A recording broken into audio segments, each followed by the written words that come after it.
रवि अपने माता पिता के साथ एक प्यारे से घर में रहा करता था। रवि बहुत ज़्यादा शरारती था क्योंकि वह हमेशा बचपन से ही बहुत ज़्यादा शरारती किया करता था।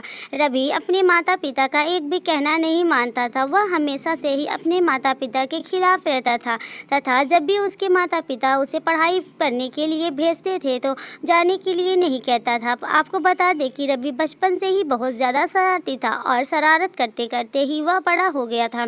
जब वह बड़ा हो गया तो उसके पास भी वह नहीं सुधर रहा था, इसलिए उसके माता पिता ने एक तरकीब सोची। उसे सुधारने के लिए रवि के साथ उसके माता पिता ने ठीक वैसा ही किया। जैसे ही वह 20 साल का हो गया था लेकिन सुधरने का नाम नहीं ले रहा था, वैसे ही उसे सुधारने के लिए उसके माता पिता ने दूर दराज इलाके में लड़की खोजना शुरू कर दिया था। ऐसे में आप सभी को लगता था कि जो लड़का अपनी खुद की जिम्मेदारी सही से नहीं उठा पाता है, वह बोला कि नहीं, लड़के की जिम्मेदारी क्या उठाएगा, मेरी लड़की ढूंढ घंटे उसके माता पिता को एक लड़की मिल गई है और उस शादी के लिए राजी हो गया। लड़की का नाम खुशबू था। खुशबू अपने ससुराल आते ही अपने पति को समझाने बुझाने का काम चालू कर दिया। फिर उसके बाद वह दे देनी अपने पति के साथ रहने में बिल्कुल भी किसी प्रकार की डर नहीं लगता था। वह धीरे धीरे रवि के बहुत करीब पहुंच गई थी। अब तो खुशबू का मन भी रवि के बिना बिल्कुल भी नहीं लगने लगा था। रवि भी अब अपने मानसिक संतुलन को नियंत्रित करके वह अपने परिवार के साथ बिल्कुल भी एक साथ रहने लगे थे।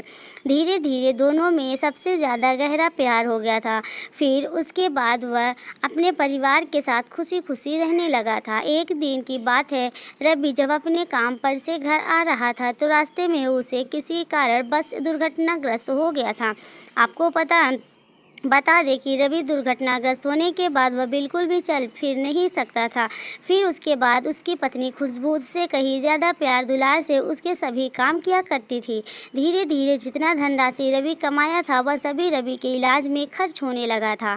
अब रवि के इलाज करते करते उसके पास खाने पीने के लिए पैसे भी कम आने लगे थे क्योंकि रवि शादी से पहले कुछ नहीं कमाता था। ऐसे में उनके पास ज़्यादा धनराशि की प्राप्ति नहीं हुई थी क्योंकि शादी के बाद ही उसने कमाना शुरू किया था। करीब 1 महीना बीत जाने के बाद रवि के कमाए गए सभी पैसे लगभग खत्म हो गए थे, लेकिन उसके पास अब पहले से भी पैसे नहीं थे क्योंकि उसका इलाज भी अभी तक पूरी तरह से नहीं हो पाया था। रवि की पत्नी खुशबू को यह चिंता सताने लगी थी कि आगे की ज़िंदगी और आगे की रवि का इलाज किस प्रकार से कराएगी। रवि अभी तक भी उसकी दवाई चल रही थी और वह ठीक होने में और भी समय लेने वाला था। अब पैसे भी खत्म हो चुके थे। तभी अचानक खुशबू को एक तरकीब सोची। उन्होंने सोची कि चलो, मेरे पास जो सोने चांदी के गहने हैं उसे बाजार में जाकर बेचकर जितने भी पैसे होंगे वही रुपए रवि का इलाज कराऊंगी। खुशबू ने एक ऐसा ही किया। बाप ने सारे गहने बाजार में सुनार की दुकान में ले जाकर बेच दिया और फिर जितने पैसे मिले उन सभी पैसे से रवि का इलाज में खर्च किया गया था। घर में खाने पीने के सामान भी लेकर आई थी। आपको बता दें कि कुछ दिन बीत जाने के बाद रवि और अपने से चलने से सक्षम हो चुके थे। वह बिल्कुल भी सही हो चुके थे और जब उन्होंने सही हुआ तो सबसे पहले अपनी पत्नी का शुक्रिया अदा किया। आपको बता दें कि उसके कुछ ही दिन के बाद रवि बिल्कुल ठीक हो गया था। वह फिर से काम पर जाने लगा था। वह धीरे धीरे कर पैसे इकट्ठा करके अपनी पत्नी के बेचे गए सारे गहने फिर से खरीद लिए हैं और उससे भी ज़्यादा खरीद लिए थे।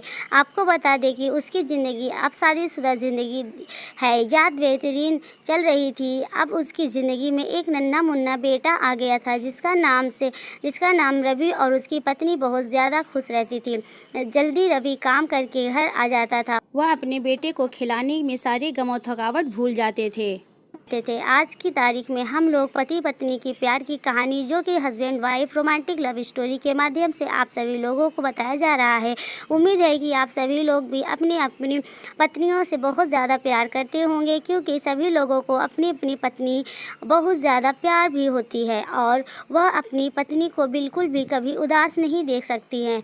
आपको बता दें कि आपकी पत्नी हमेशा आपसे बेहद प्यार करती हैं और इस कारण से आपको भी अभी अपनी पत्नी से बहुत ज़्यादा प्यार करना चाहिए। ये थी हस्बैंड वाइफ लव स्टोरी। अगर ये आपको वीडियो अच्छा लगा हो तो लाइक एंड सब्सक्राइब ज़रूर करें और कमेंट करना न भूलें कि आपको हस्बैंड वाइफ की लव स्टोरी कैसी लगी। मिलते हैं अगले वीडियो में, तब तक के लिए बाय।